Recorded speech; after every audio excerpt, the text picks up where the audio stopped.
2024년 11월 4일 월요일입니다. 안녕하세요, 여러분. 오늘은 주식 투자가 어려운 이유 한 편에 대해 다룹니다. 먼저 그림을 보시면 투자하게 되는 타이밍은 아래와 같이 총 4단계로 나누어집니다. 하락이 끝나고 방향을 돌리는 시기, 추세가 시작되어 추세선을 그을 수 있는 단계, 상승 추세지만 전고점에 부딪히는 시기, 신고가를 돌파하는 시기, 한 번이 어려운 이유, 하락이 끝나고 방향을 돌리는 시기, 승률 낮음. 이유, 한 번은 저점에서 잡기 아주 좋지만 여러 이평선이 역배열 상태에 있기 때문에 저항 맞고 다시 떨어질 확률이 매우 높음. 성공하면 아주 저점에서 잡는 것이지만 사실상 제가 평생 원하는 것. 키읔, 그렇게 될 확률은 정말 10% 될라나요? 성공 사례. 하지만 이렇게 성공하는 사례도 가끔 있습니다.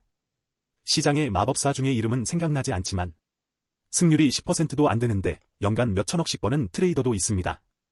이 사람은 역배열이라 손절을 아주 짧게 잡아서 보통 0.5% 이내에서 끊습니다.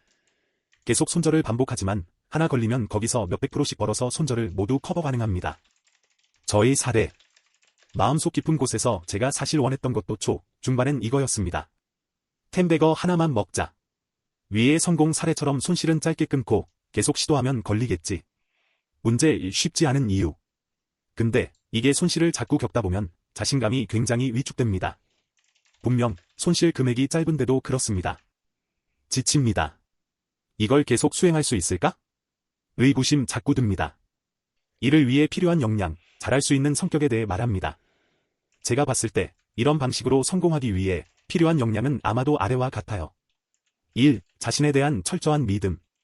2. 인내심. 3. 지구력. 4. 제 경험. 저는 특히 제 인생을 돌아봤을 때 인내심과 지구력이 굉장히 부족한 편입니다. 길게 끄는 것을 싫어하고 단기적으로 승부 보는 것을 선호합니다. 운동도 마라톤보다는 100m, 축구보다는 농구, 롤플레잉 게임보다는 스포츠나 격투. 영어도 꾸준히 실력을 늘리는 것보단 토익 같은 단기 시험. 이렇게 단기 목표와 집중하는 것을 선호합니다. 그리고 거대한 목표보다는 소소하지만 작은 목표들을 성취해 나가는 게 더 좋습니다. 그러니까 위의 1번 사례는 저하고는 정말 상극인 거죠. 그런데 진짜 특이한 건 계속해서 템베거 혹은 저점 잡기를 한동안 포기하지 못했습니다. 왜냐면 짜릿하잖아요.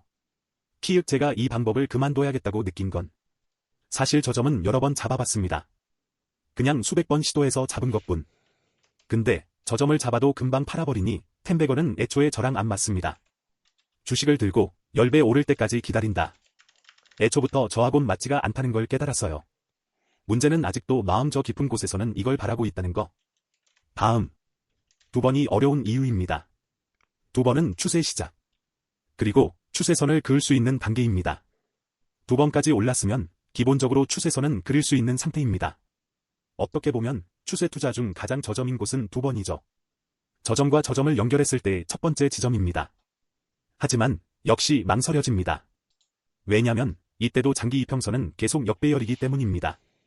그리고 수평 저항도 보이는 시기입니다. 그러니까 다시 떨어질 확률도 더 높습니다. 3번이 어려운 이유, 상승 추세지만 전고점 부딪힘.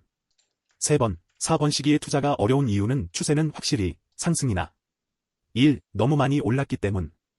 2. 자꾸 저점에 샀어야 했다는 생각이 떠오름. 예를 들어 지나간 차트를 되짚으면서 저 지점에서 샀어야 돼. 같은 그런 종류입니다. 그런데 사실 국내든 해외든 트레이더들은 3, 4번을 제일 선호합니다. 즉, 오르는 놈이 더 오른다는 사실을 알고 있기 때문입니다. 저의 사례를 보자면 근데 이게 참 논리적으로나 사례로 보나 3, 4번이 투자 구간이 맞다는 걸 머리로는 아는데 실행이 진짜 어렵네요. 실행하기가 쉽지 않습니다. 왜냐면 너무 많이 올랐기 때문. 신고가 근처 혹은 신고가를 돌파한 주식을 사는 게 계속해서 극복하기 어려운 과제네요. 싼 주식에 눈을 돌리면 안 되는데 자꾸 싼 주식에 눈이 가요. 해결책입니다.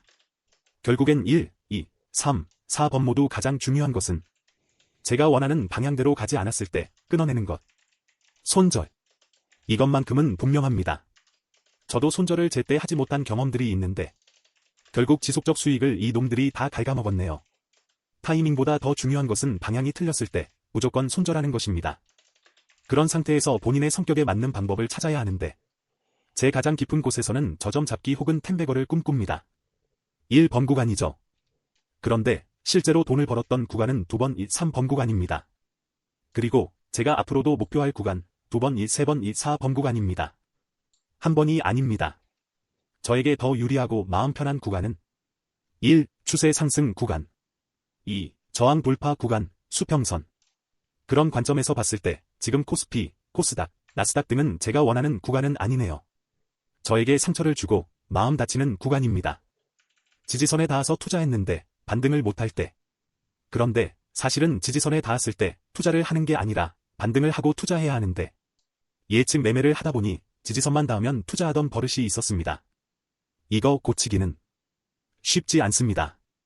영상이 길어지니 오늘은 한 편에 대해서만 다뤄봅니다. 괜찮으셨다면 구독, 좋아요 부탁드립니다.